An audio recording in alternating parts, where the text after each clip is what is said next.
On the morning of March 3rd, 1993, in Silver Spring, Maryland, Vivian Rice stopped by her sister's house on her way to work.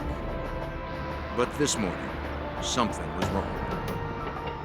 Both garage doors were open, and her sister's minivan was missing.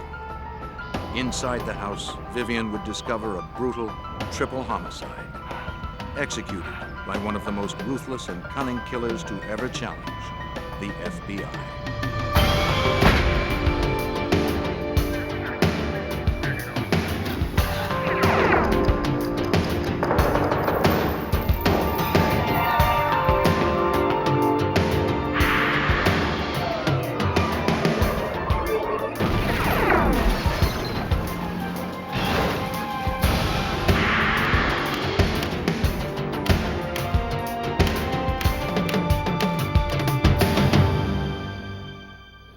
When 3 people were found murdered in their home, it appeared like a burglary gone awry. But a crime this horrific deserved a closer look. The suspect who had the most to gain from the deaths also had the perfect alibi. Photographic proof that he was 3,000 miles away when the crime was committed. I'm Jim Kallstrom, former head of the FBI's New York office. It's our job to find the holes in even the most bulletproof alibi. In this case, we had our work cut out for us.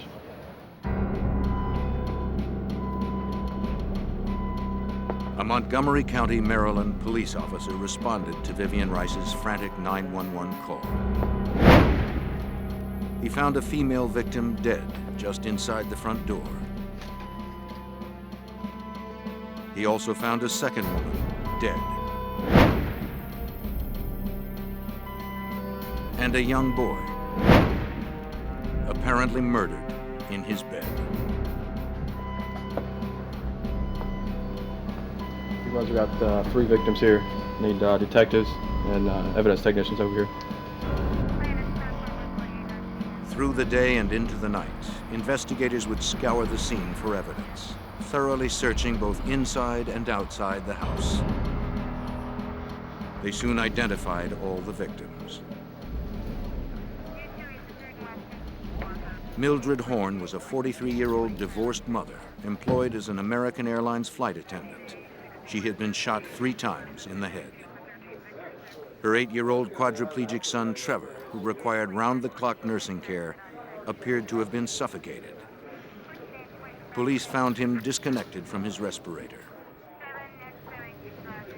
And Trevor's overnight nurse, 38-year-old Janice Saunders, had been shot twice, in the skull and in the eye.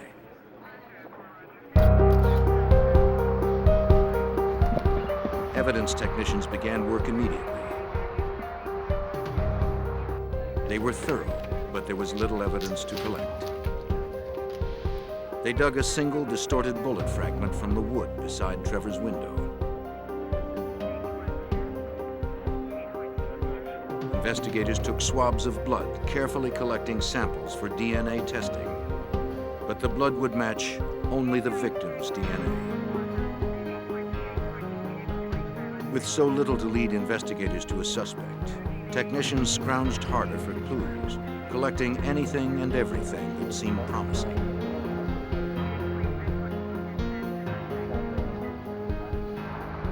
Outside the house, investigators found a metal file.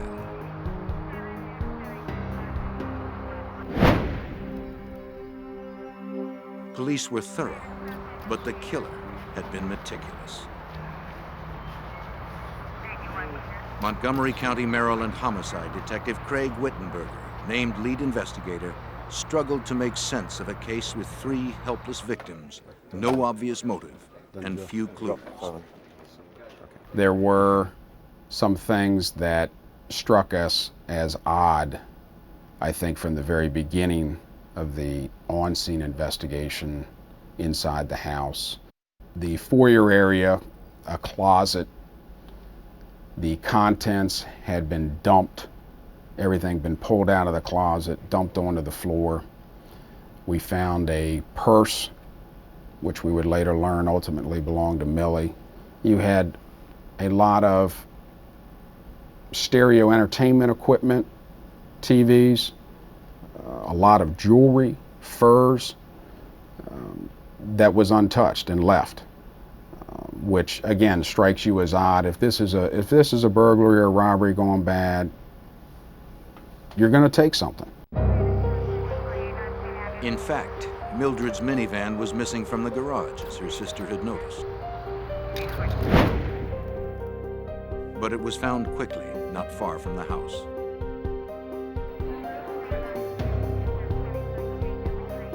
Some of Mildred's credit cards were also missing, but found the next day on a nearby roadside by a jogger. Investigators now positively eliminated burglary as a motive. Instead, they wondered if the missing items were a deliberate attempt by the killer to throw them off his trail. The scene had the earmarks of a planned, professional execution.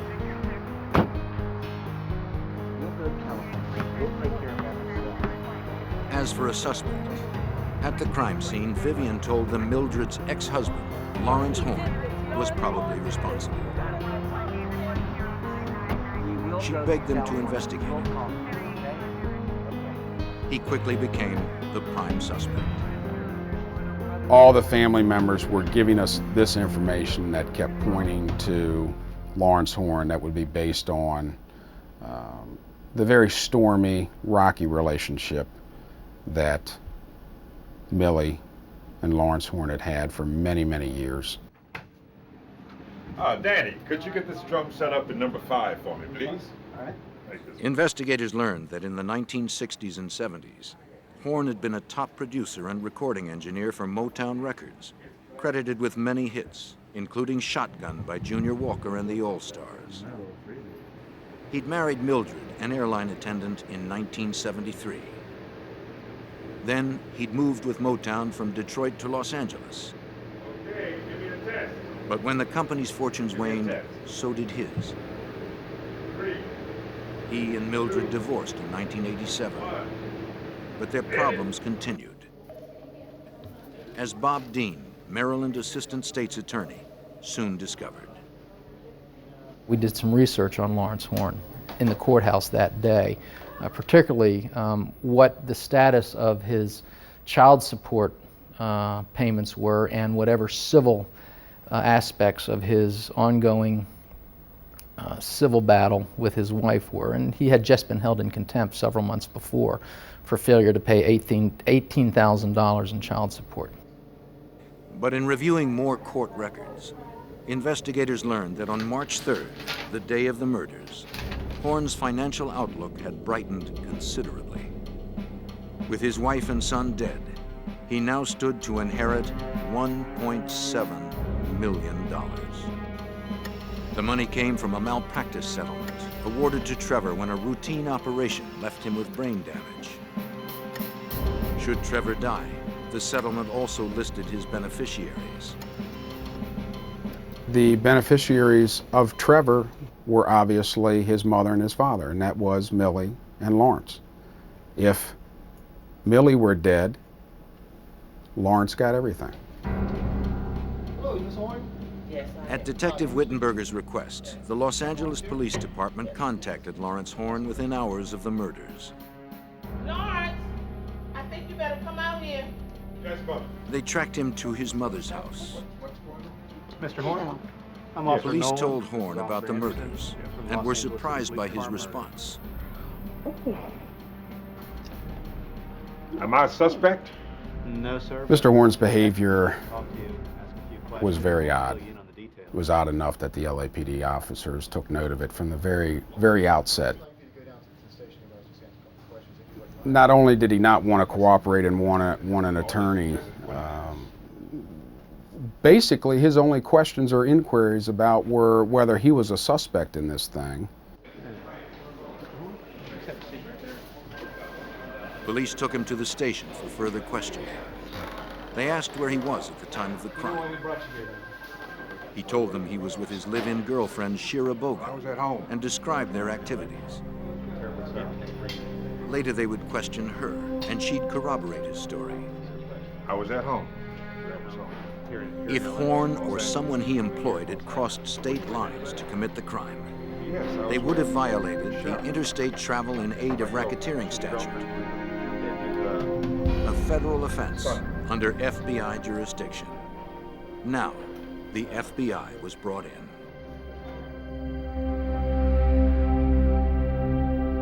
A heinous crime had shocked the quiet community of Silver Spring, Maryland. A triple murder that brutally ended the lives of a quadriplegic boy, his mother, and his overnight nurse. With the prime suspect 3,000 miles away in Los Angeles, the prospect of an interstate investigation loomed. Local detectives called on the FBI. Okay, all right, goodbye. Special Agent Ed Roach was named case agent. The case immediately became a coast-to-coast investigation because the principal suspect was living at that time in Los Angeles. So we involved the Los Angeles division of the FBI. Perhaps that we could assist later in the investigation, either through profiling at Quantico or with the assistance of the FBI laboratory. Desperate for more clues, investigators sent a canine team back to where Mildred Horn's credit cards had been found by a jogger. The team soon recovered a rusty piece of metal, badly corroded, but clearly a gun part. Wittenberger sent it to the FBI lab for testing. FBI examiners determined the part was a trigger mechanism from an AR-7 rifle. A gun that's easy to disassemble into small pieces for transport or disposal, which seemed exactly what the killer had done. He had also taken another step to distance himself from the weapon. He'd very carefully drilled out the serial number. Often, a trained examiner can piece these numbers back together, but this killer had erased them for good.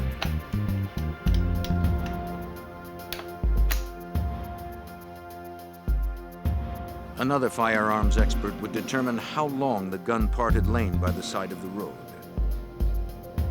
Analysis showed the amount of corrosion was consistent with the time elapsed since the killings had occurred. So this was likely the murder weapon.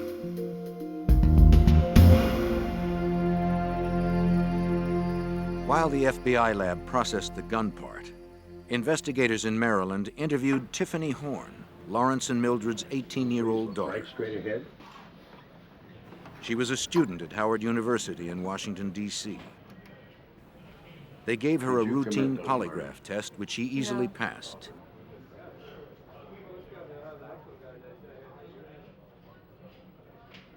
Did you commit those murders? No. Later that day, Tiffany would talk with Detective Wittenberger, revealing 3 key clues. The first was something that had happened in the summer of 1992. Her father had called, asking her to videotape the outside of her mother's house for him, along with Trevor's room. The idea was so bizarre, she'd only taped Trevor and his nurse, with Trevor in his bed attached to his respirator. Tiffany gave the tape to her father. Now Wittenberger and the FBI wondered if Horn wanted someone to know the layout of the house. Then, on March 1st, 2 days before the murders, Horn had called her again. He wanted to know where his younger daughter, Tamiel, would be for the next few days.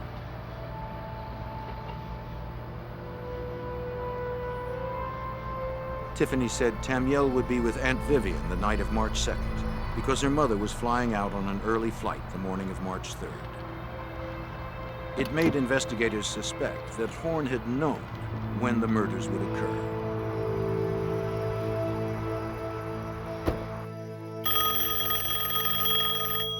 Tiffany shared one other revealing incident that day.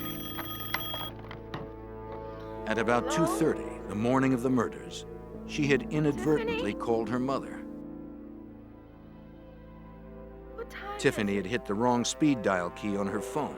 She'd meant to call her boyfriend. She apologized and hung up.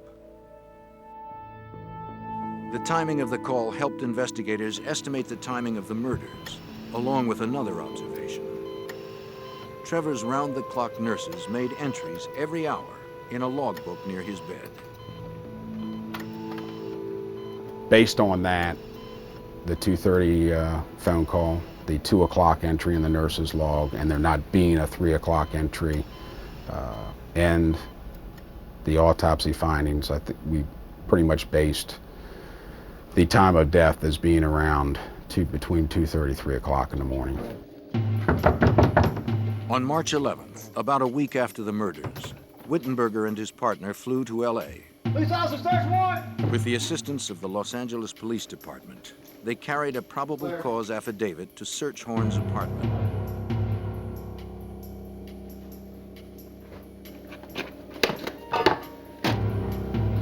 They collected hundreds of audio and videotapes. Police also gathered computers, personal papers, address books, bank statements, and telephone logs.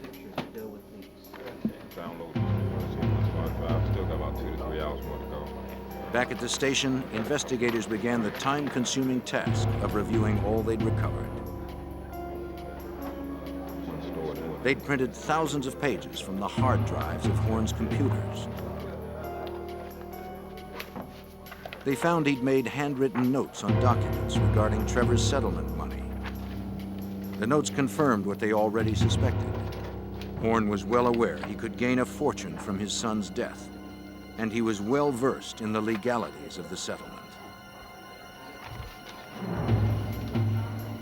Investigators also found a map that was telling. It was hand-drawn, showing Mildred Horn's neighborhood. The streets were outlined and labeled.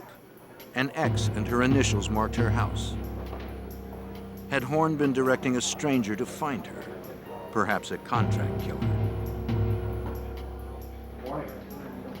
In the hundreds of hours of videotape that were recovered and screened, one home movie stood out. Horn had videotaped himself standing in front of his television set, which was tuned to the cable TV program guide station. The station was clearly broadcasting the time and date. 11:45 p.m., March 2nd, 1993, California time. 2:45 a.m., March 3rd, Maryland time. Exactly the time and date of the murders. Investigators quickly dubbed it the alibi tape, since it seemed to have been created for that purpose. Now, Wittenberger and the FBI seemed to have some substantial leads, but they were still far from apprehending the mastermind of this brutal crime. There he is again. Same shit. He's walking back. When investigators searched the LA apartment of their prime suspect in a triple murder, they discovered a suspicious videotape. Among themselves, they called it the alibi tape. But they would soon find a recording that was even more incriminating. A 22-second excerpt from Horn's dozens of audio tapes. It was from a conversation between Horn and an unknown male. The words were cryptic, but their meaning was clear. Can you play that?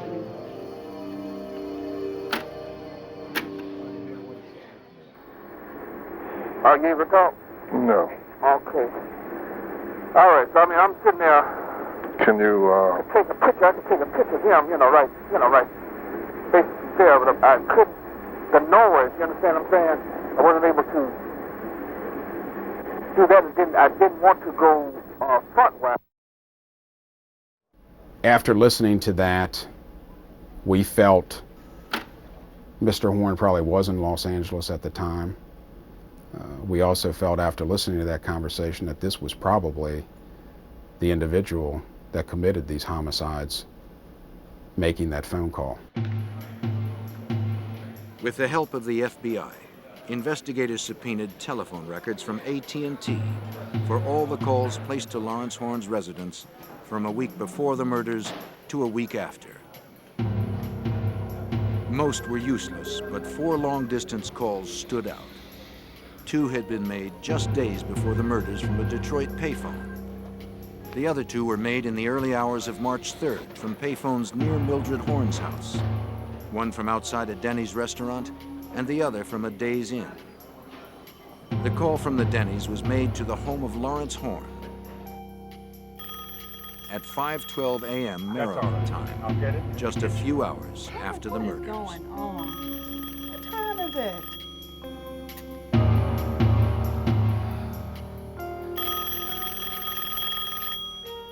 Was it the cryptic 22-second conversation? Yeah.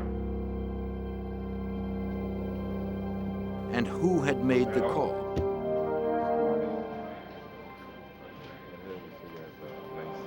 Investigators spent hours scanning dozens of registration forms from local motels. A check of the hotels and the motels in the area, a few miles circumference of the murder scene, turned up an individual checking in approximately midnight the day these murders were committed to the Days Inn using a Michigan driver's license in the name of James Edward Perry. James Edward Perry seemed a promising suspect.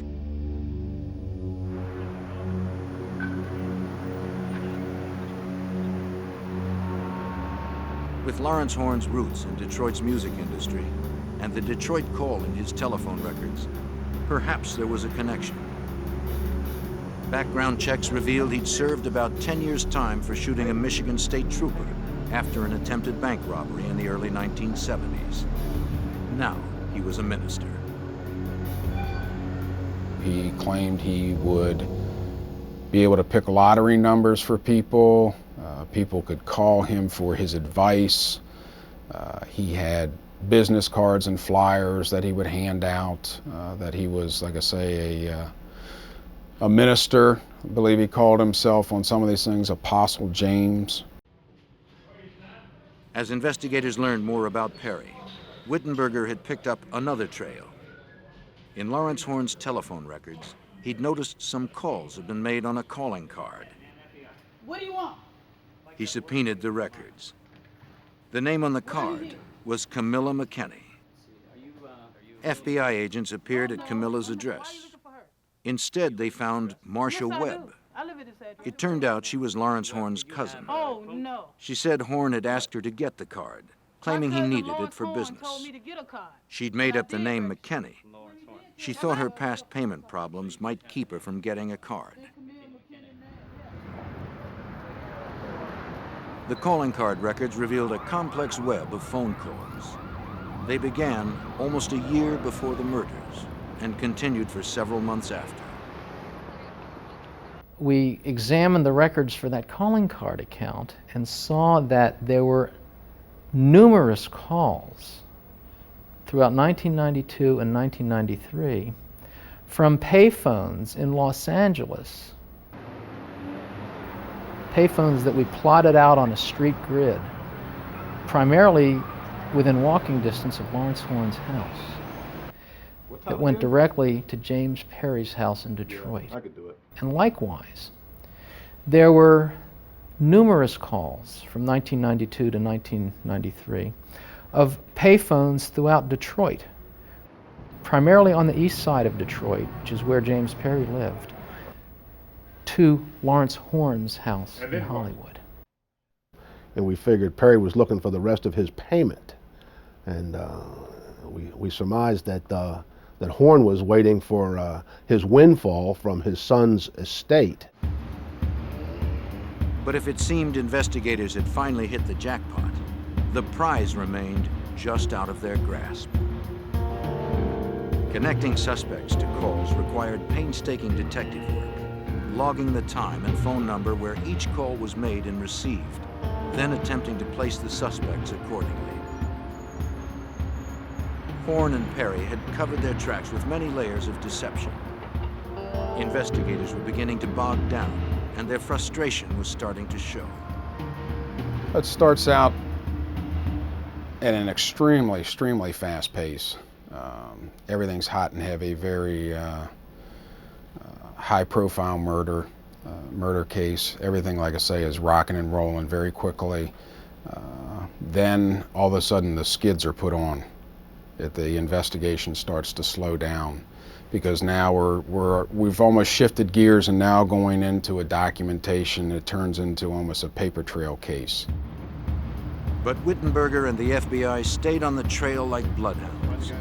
And in late September of 1993, they closed in on James Perry.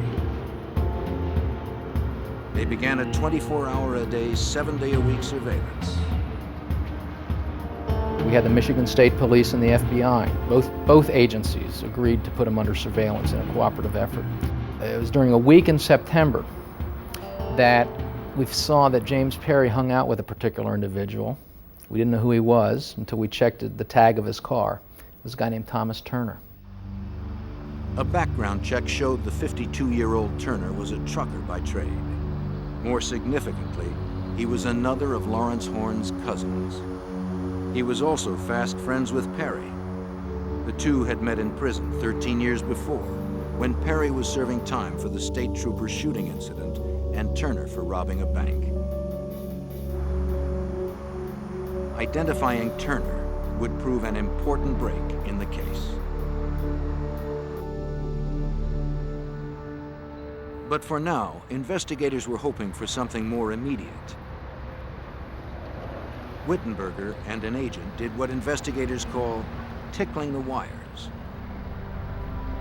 They paid Perry a visit, thinking Perry would then contact Horn and start talking.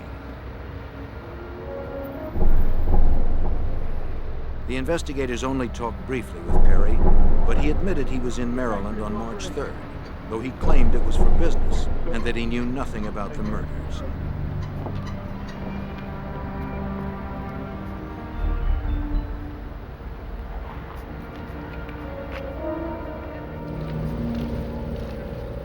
In September of '93, after weeks of wrangling for court authorization to tap Lawrence Horn's home phone, federal agents finally got the go-ahead. Special Agent Roach was key in obtaining the approval.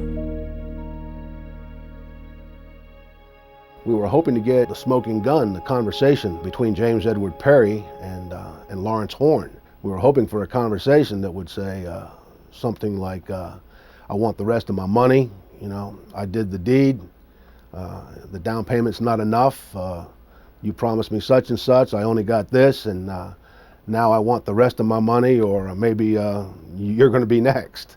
Something like that would have been terrific. But Horn and Perry were too sly to let anything slip. And by mid-November, with the investigation at full tilt, they stopped talking to each other altogether. Despite months of slow but steady progress, Horn and Perry were still one step ahead of the law.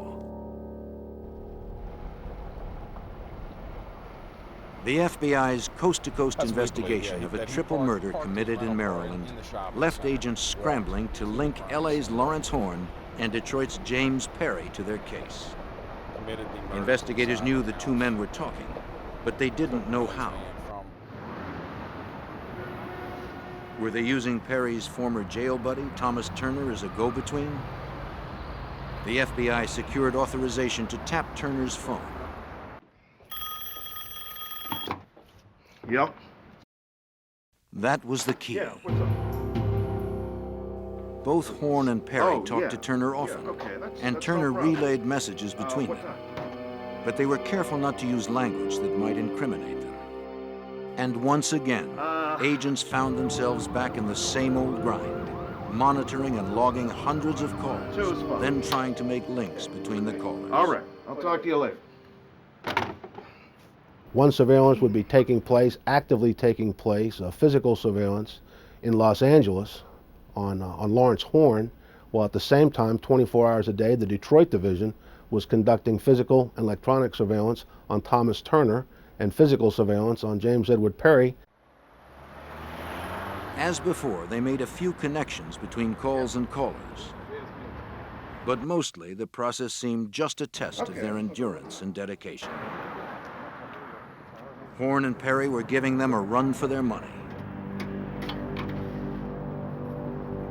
Then, around Thanksgiving, after 3 grueling months, investigators got a bite. Perry was preparing to move. agents secured a federal warrant to search his residence before he left. It was a dangerous mission. Perry had shot a Michigan police officer, and he was known to own high-powered weapons. An FBI SWAT team made the entry. Wittenberger and his partner followed. They roused Perry and his girlfriend from bed, catching them unaware and unarmed.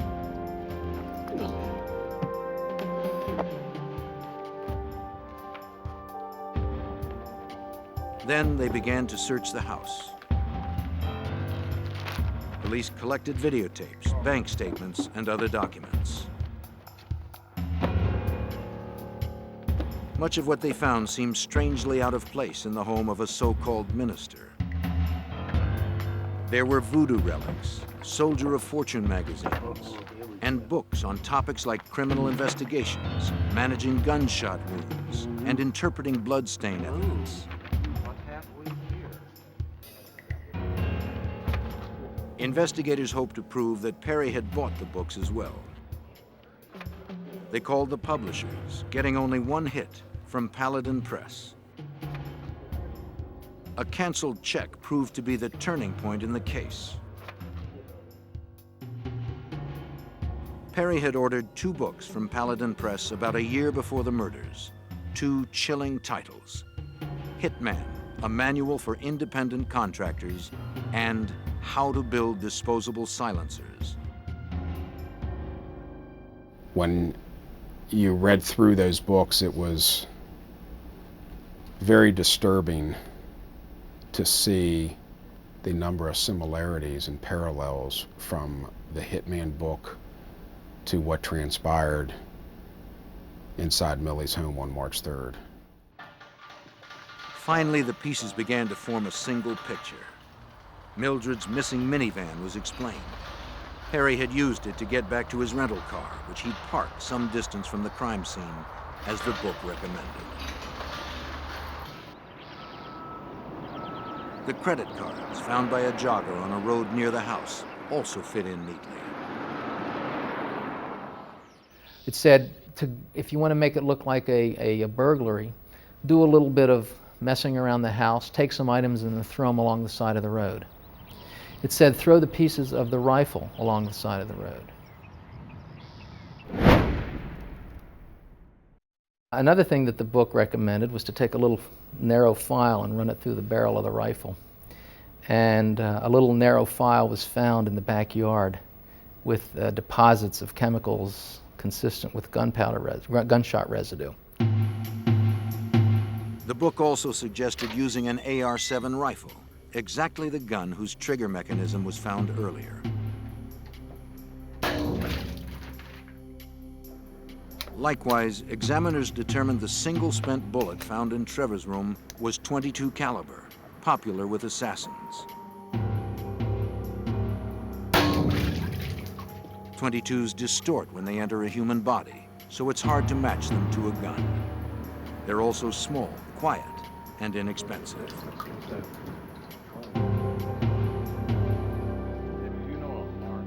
In January of 1994, there was another big break in the case. After months of pressure from Wittenberger, a grand jury subpoena finally brought in Thomas Turner. He agreed to talk in exchange for immunity. 1992. Could have. In a deposition for a Maryland grand jury, Turner said his cousin, Lawrence Horn, had come for a visit in May of 1992, 5 months before the murders. Though Turner hadn't seen him in 20 years, Horn immediately complained of trouble with his ex-wife Mildred. Turner gave him the name of James Perry. Yes, I'm sure. That's all Turner would say, though Wittenberger believed he knew much more. Fortunately, he'd said enough. At that point, because of what we had learned from Thomas Turner and what we had learned from the Hitman book and the wiretaps, we felt we were in a position to establish a conspiracy, to establish that James Perry had in fact carried out the killings. That summer, Wittenberger struck. On July 19th, 1994, he arrested Horn at his Los Angeles apartment without incident. Wittenberger would question him for 45 minutes at the police station, but Horn refused to talk about the crime.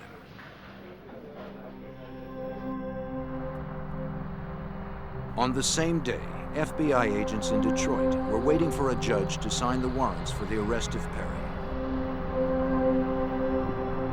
In the meantime, they conducted an overt surveillance. The tactic is designed to pressure a suspect while making sure he doesn't flee. It wasn't supposed to be a covert surveillance, and we really didn't care if he saw them or not. We just didn't want it to be a confrontational surveillance until the warrants were signed.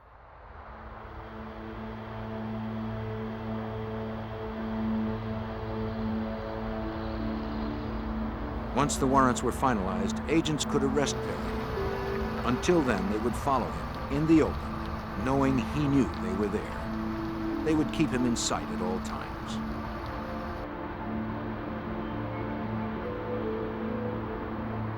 Perry grew increasingly annoyed. The FBI didn't let up. It seemed Perry wondered what the FBI was trying to do, though he seemed more irritated than concerned.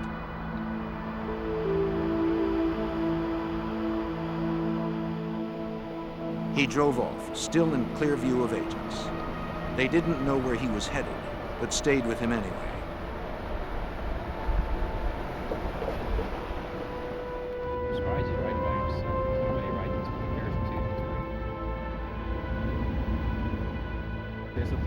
Watching. He stopped to pick up a friend.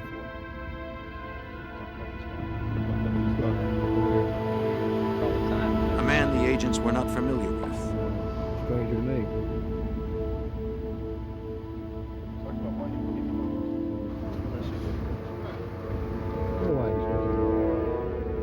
The two drove off in Perry's car, with the tail close behind. Well, let's give him something to play with. Stay right on.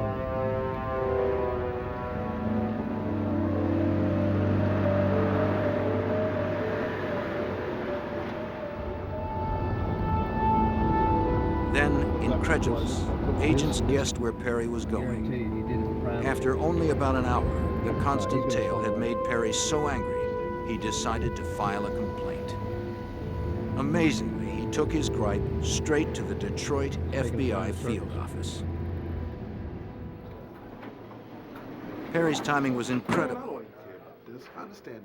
He and his friend arrived at the office just as FBI agents awaited final word on his arrest warrant. I want to see an FBI agent now. This is a bad idea, Perry. Now! It's not bad. I want to see an FBI agent right now. Perry demanded to see an agent. I'm not going to calm down. And he was quickly accommodated. A clerk called Special Agent Roach. Bring heat on yourself. Bring him on in.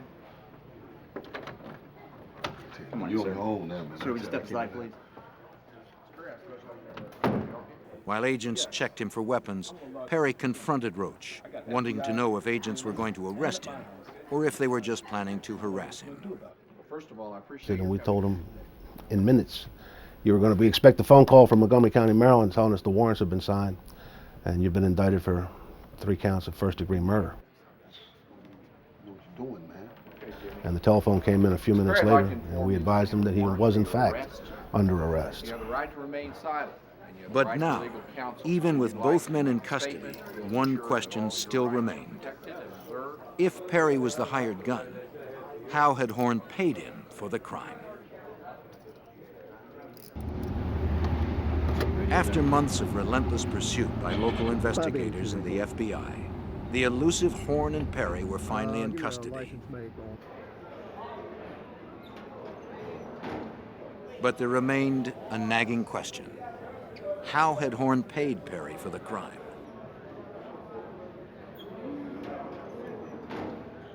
The answer came 2 months later, only as a result of still more dogged detective work. As we were reviewing the results of the search on James Perry's house, we noticed this photograph that in essence showed various cassette tapes that James Perry had. That was the purpose of the photograph, but underneath one of the items here, we saw a Western Union card. we got a bundle of records from Western Union showing us that there were indeed a number of transactions from Los Angeles to James Perry's live-in girlfriend, Pauline McGee. The person sending it was George Bernard Shaw. Well, we now had another area to investigate for a few months. After much digging, Dean discovered a man named George Bernard Shaw had died in July of 1992 in an auto accident in Los Angeles. When Dean sleuthed out the LA Times for the day of Shaw's death, he discovered the man's connection, though it wasn't in his obituary.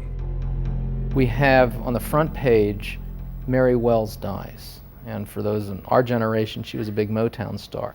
Go to the obituary page, big story about Mary Wells dying in Los Angeles. In the lower right-hand corner was a list of other people who had passed away. One is a guy named George Bernard Shaw, with no information about him, just the cemetery. Lawrence Horn had used the name of this anonymous dead man as the front for his payments, which were made with the money Horn was able to save. Almost 2 years after the crime, investigators had finally pieced together the whole story.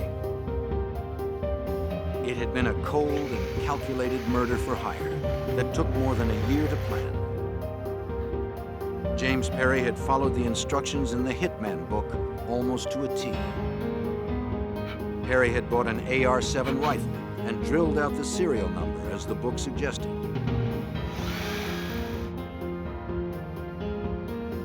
And he'd built a disposable silencer using the book's directions.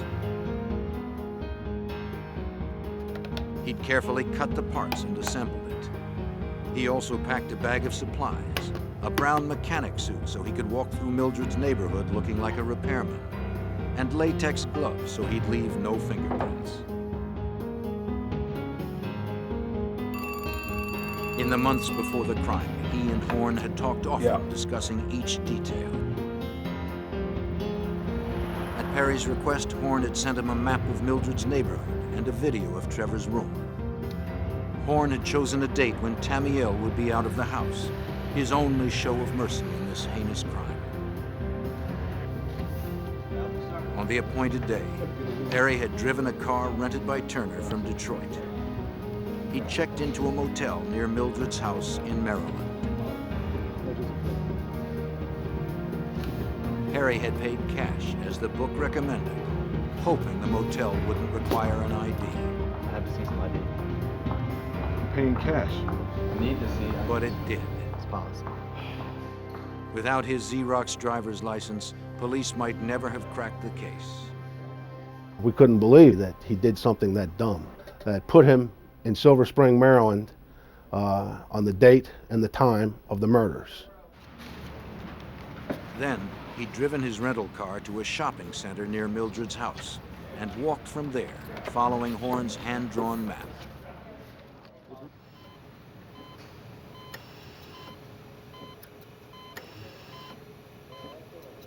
In the house, unsuspecting, Nurse Janice Saunders made the 2 a.m. entry on a medical log attached to Trevor's bed.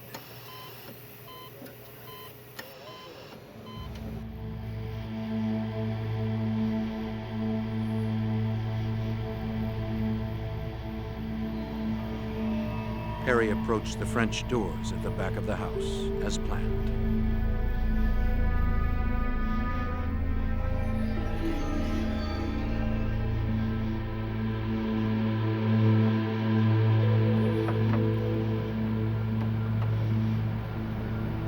Though locked, the doors were easily opened.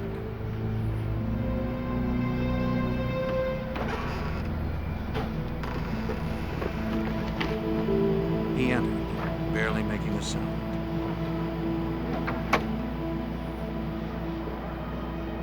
Inside, he assembled his rifle and homemade silencer.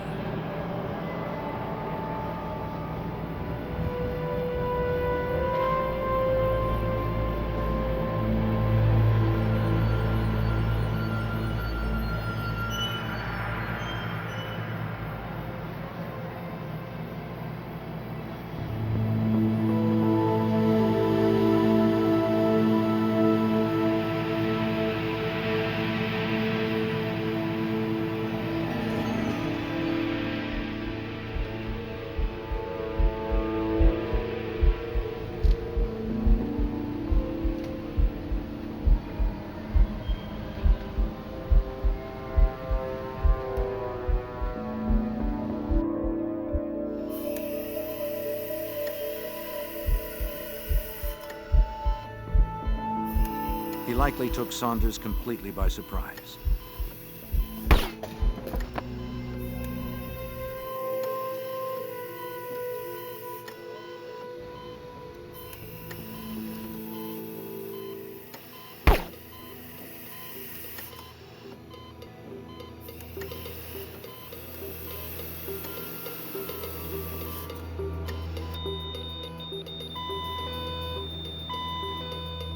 But when the boy stopped breathing, his medical alarm spoke for him. Upstairs, his mother awoke.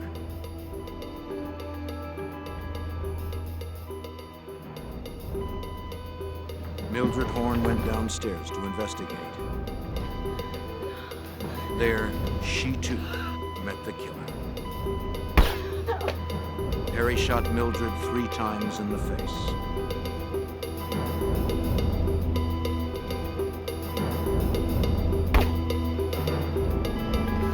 Then Harry roughed up the house a little to make it look like a robbery gone bad. As the book instructed, he took Mildred's credit cards. But it seems the persistent beeping of the medical alarm unnerved even this calculating killer. He stuck to the manual instructions. On his way out, he quickly bored out the gun barrel, using the metal file to foil ballistics tests as the book instructed. For a quick escape, he took Mildred's minivan back to where his rental car was parked. On the way, he'd scattered Mildred's credit cards and the gun parts, though only the trigger mechanism was found. All right, so I'm sitting there. Can you, Take a picture. I can take a picture of him, right basically there, but I couldn't. The noise, you understand what I'm saying? I wasn't able to do that. I didn't want to go frontwise. It was a case that had to be put together by really an exhaustive search of every clue possible, every clue imaginable. And we literally spent 1.5 years, 2 years doing nothing but working on this case. In September of 1995, 2.5 years after the murders, James Perry was brought to trial in Maryland. Bob Dean served as special prosecutor because of his intimate knowledge of the case. Perry received life for conspiracy and 3 death sentences for the murders. Those death sentences were later commuted to life. Perry has no chance for parole. He is never admitted to committing the crime. Lawrence Horn's trial began that April in a packed Maryland courtroom. He faced the same charges as Perry, so much of the same evidence was used. Bob Dean again served as special prosecutor. After a 5-week trial, the jury found Horn guilty on all counts. He showed no emotion, and like Perry, he never confessed to the crime. On May 13th, Horn received 3 life sentences without parole. He appealed once and was denied.